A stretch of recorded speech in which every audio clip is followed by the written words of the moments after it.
আসসালামু আলাইকুম বন্ধুরা, কেমন আছেন সবাই? আশা করি সবাই ভালো আছেন। প্রকৃতি প্রেমী চ্যানেলে আপনাদের সবাইকে স্বাগতম। তো আজকে আপনাদের আমি অস্থির একটা জিনিস দেখাবো, যেটা আপনারা অনেকজনই জানেন না। সেটা হচ্ছে ছোট কবুতর বা ছোট পাখি আনি আমরা অনেকজন, সেটার আমরা গাল হা করে করে খাওয়ানোর ফলে ঠোঁটটা বেঁকা যায় বা কিছুদিন পরে ঠোঁটটা একদিকে ছোট বড় হয়ে যায়, পরে আর এটা খাইতে পারে না।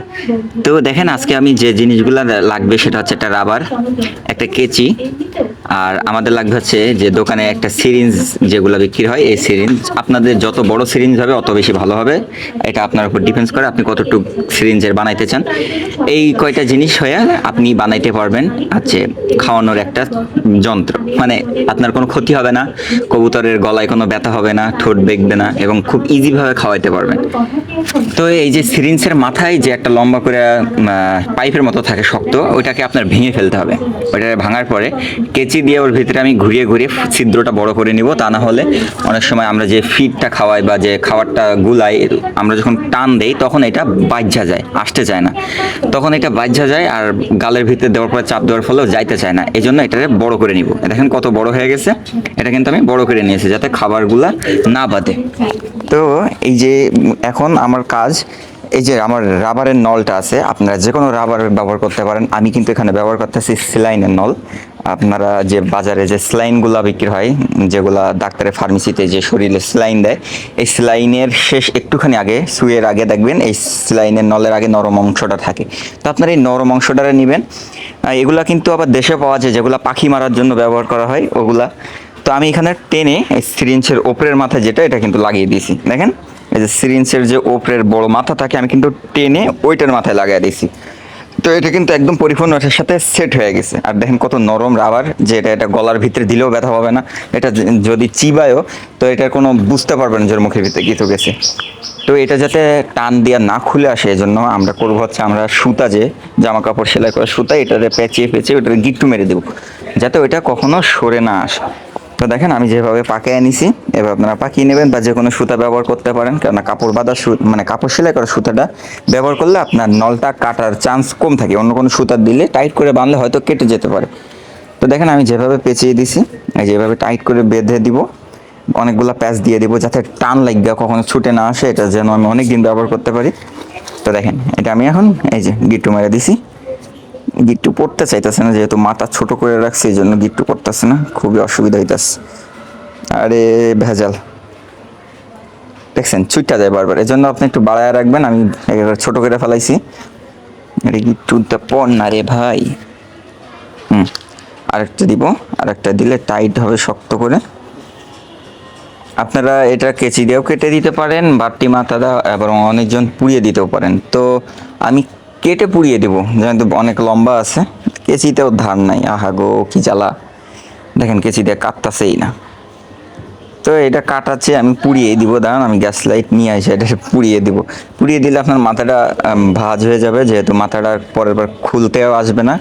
তো আমি গ্যাস লাইটটা নিয়ে আসি। দেখেন এই যে গ্যাস লাইট, এটা দিয়ে আমি এখন এই যে সুতার মাথাগুলো আছে এগুলারে পুড়িয়ে দিব। পুড়িয়ে দেওয়ার ফলে এগুলা মাথা একেবারে মুড়ে যাবে আর কখনো খুলবে না। সুতার মাথা যেহেতু না খুলে আর কখনো আপনার নলটা ছাড়াবে না, এই জন্য আমরা বেঁধে দিলাম যাতে আর কখনো ছাড়িয়ে না যায়। বারবার বানানোর চেয়ে একবার বানাবো ভালোভাবে, যেটা অনেক দিন আমরা ব্যবহার করতে পারি।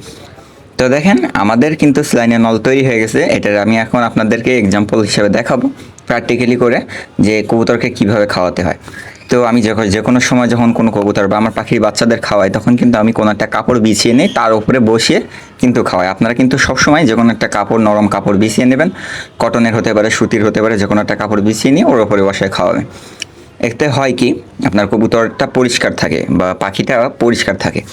আর এই যে আপনি যে সিস্টেমে এখন খাওয়াবেন, এটা কিন্তু পাখির মুখটুক ভিজবে কম, শরীরটা নোংরা হবে কম। আর অন্যভাবে খাওয়াতে গেলে নাকে, মুখে, চোখে কিন্তু খাবার চলে যায়, এবং অনেক সময় খাবারটা শুকিয়ে যায়, দম নিতে অসুবিধা হয়। অনেক সময় চোখ জোড়া লেগে যায়, চোখে খাবার চলে যাওয়ার কারণে চোখটা নষ্ট হয়ে যায়। কিন্তু আজকে যেভাবে আমি দেখাবো, এটা কিন্তু আপনাদের কোনো ক্ষতি হবে না। আমার এই কবুতরটা অনেক অসুস্থ, ওর পায়ে হয়তো কোনো সমস্যা হয়েছে, আজ 3-4 দিন ধরে কিছু খাচ্ছেন। তো আমি এই চিন্তা ভাবনা করে আমি ওরে আজকে এটা বানাইছি। আর যেহেতু আমার কাছে বাচ্চা কবুতর নাই, আমি কিন্তু আমার বড় কবুতরের জন্য খাওয়াইছি। কিন্তু আপনি এইটা দিয়ে যে বাচ্চাদের খাওয়াতে পারবেন না তা কিন্তু না, এটা কিন্তু বাচ্চাদের জন্য অনেক ভালো। যে কোনো বাচ্চা পাখি, বাচ্চা কবুতর যেগুলো হাতে করে খাওয়ানো লাগে, এমন অনেক সময় মা মারা যায়, তো এমন কবুতর এবং পাখিদেরকে আপনি খাওয়াতে পারবেন এটা দিয়ে। আমার বিড়ালে অনেক জ্বালাতন করতে আছে, এই জন্য বিড়ালটার একটু সরিয়ে দিলাম, শয়তান অনেক, কবুতরটারে ভাগাইয়া দিছে। ও শুধু অসুস্থ বলে উড়ে গেল না, না হলে দরজা খোলা আছে উড়ে চলে যেত। তো দেখেন আমি সিরিঞ্জ দিয়ে টেনে নিছি, দেখেন খাবারটা কিন্তু তাও বাঁচতেছে। আমি সিরিঞ্জটা এত মোটা করে নিছি, তারপরেও খাবারটা মুখে বাজে যাইতেছিল। তো দেখেন এই যে আমাদের খাবারের দেখেন সিরিঞ্জের আগায় দেখেন কতগুলো করে খাবার জোড়া হয়ে গেছে।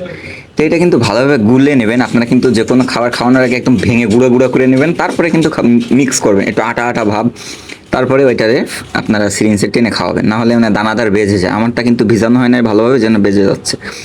তো দেখেন আমি এখন এটারে একদম ওর গলার ভিতরে দিয়ে দেবো, মানে এটা কিন্তু ওর পেট পর্যন্ত চলে গেছে নলটা। এখন আমি হালকা একটু প্রেশার দিলে একদম ডাইরেক্ট ওর আর গেলা লাগবে না, ডাইরেক্ট ওর পেটের ভিতরেই খাবারটা চলে যাবে।